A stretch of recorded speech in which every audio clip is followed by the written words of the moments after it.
You know what I realized?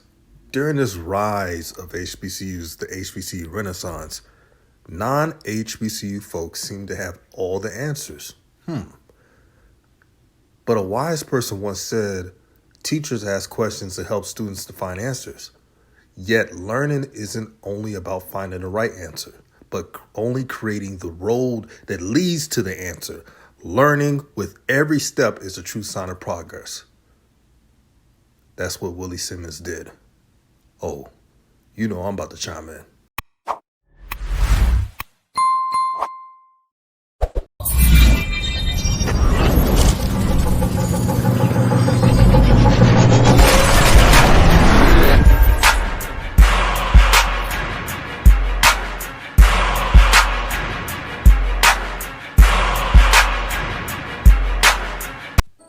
What's good, everyone? This is RawTruth Media, giving you the raw content that you deservedly need. Please like and share this video. One thing I appreciate about Willie Simmons, looking at him, because I don't know him personally, but he seems like a brother who is a leader. Not just any plain on leadership. He leads by example. And when he talks, it means a lot. One thing I noticed about Willie Simmons, during the situation earlier in the season where a lot of their players at FAMU had to sit out games, no fault of their own, it's just the administration couldn't get their paperwork squared away and many other things. Despite all of that, I remember the matchup they had against North Carolina. The effort was so admirable. The whole nation that was watching that game were saying, man, that team got heart. They knew that day it wasn't just Jackson State. There was a lot of talented HBCUs who put on.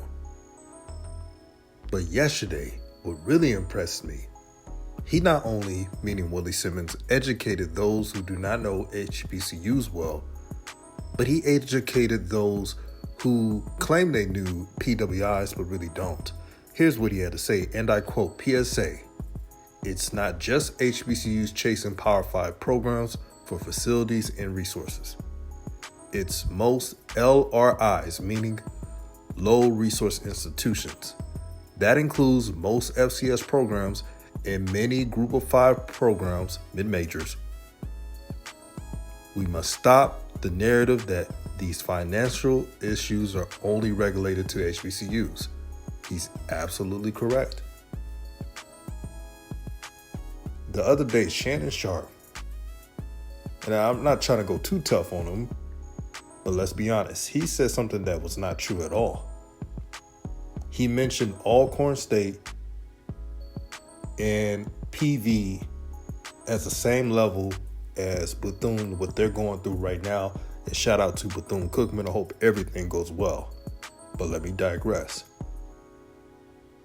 Now, for those who know about facilities, who know about HBCUs, who know about the FCS period, Prairie A&M has a top-notch FCS program in regards to facilities. Their stuff is high level. Now, Alcorn State is not at PV's level facility-wise, but it's not at the level of Bethune-Cookman. See, Shannon Sharp and many others were trying to lump all HBCUs to the level of each other, the same type of structure, and that's not true at all because Alabama State, their facilities are top-notch. North Carolina A&T, their facilities are top-notch. And matter of fact, I visited North Carolina A&T because I got some family around there. I ain't gonna tell y'all who. In 2018, they didn't look like a regular HBCU school. From the last time I went there, and now it's 2023, and I know it's a lot better than what it was in 2018, which was really good. But here are some names of the worst facilities in the FCS, and a lot of them are MAC schools in FBS. So we got Ball State. They said the parking out there is atrocious. Infrastructure is old. They need to renovate. Akron, not surprised. Buffalo, University of Buffalo. Louisiana Lafayette, Louisiana Monroe. And for the FCS, Idaho.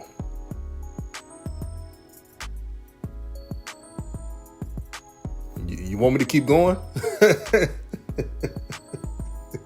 Do you want me to keep going? Dayton. Do you want me to keep going? Going back to the FCS. Central Michigan.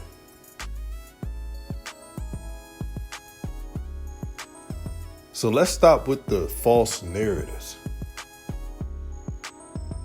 And let's be about solutions.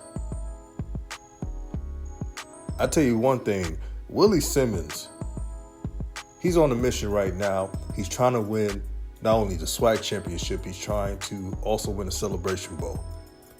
There are a lot of great things going for not only FAMU, Jackson State, Southern, you name it, Alcorn, the MEAC, the SEAC.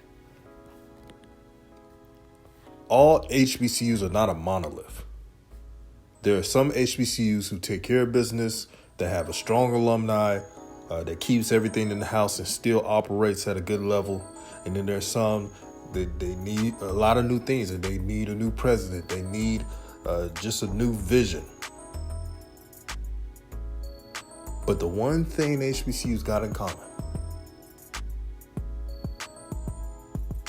we have most of us do, because everybody, their energy is not the same. Joy for each other. When I go to the Jackson State game, and I'm trying to go to more HBCU games next year, I'm definitely going to PV. I want to check out Grambling. I may even go to Arkansas Pine Bluff. Who knows? But it's a family atmosphere that you don't get from anywhere else. And I'm sure there's other universities where there's a bond and a joy for the alumni or non-alumni. I get all that. But at HBCUs, it's truly remarkable. All I'm saying is, reporters, media members, if you're going to put false narratives out there in the media, do your research. No matter if it's good or bad, just state the truth. People will respect truth.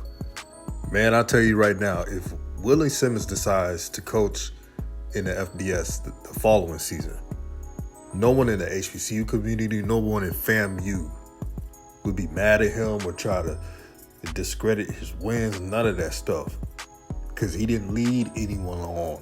He didn't say that he was sent to do something and all that. He kept it strictly on football.